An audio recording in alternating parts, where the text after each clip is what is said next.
We are here at the monastery of San Gimignano.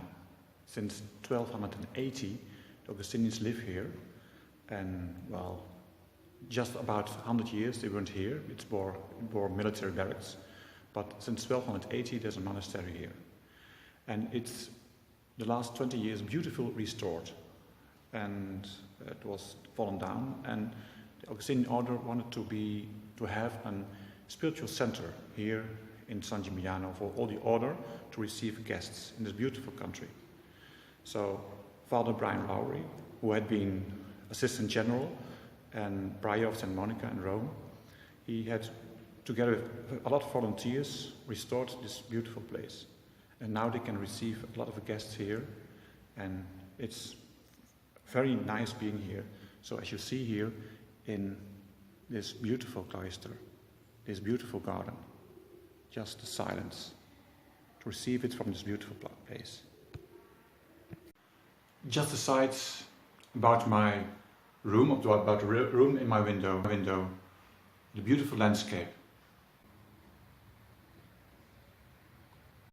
We are here at the beautiful church of St Augustine in St Gimignano, and behind me you see a fresco of St Sebastian. Very strange. It is clothes on. Most of the time St. Sebastian is naked, but here he has his clothes on because his cloak is preserving the arrows God is sending to the people about the plague. He is protecting them with his cloak, those people beneath him. So therefore he has his clothes on. It's very strange in a way that God is sending arrows, God is sending plague. But in that way, the intercession from St. Sebastian, from the people to God, will help them. Behind me you see the most beautiful frescoes of this church. These frescoes are about the life of St Augustine, and they're painted by Benozzo Gozzoli in the year 1464, 1465. And about the life of St Augustine, it's starting, I turn around, with his childhood, young student, in his green dress, and several times he's painted on this wall.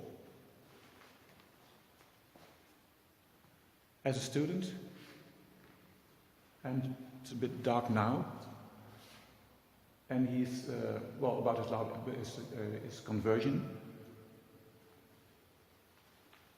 And then, for instance, here as a teacher in Milano.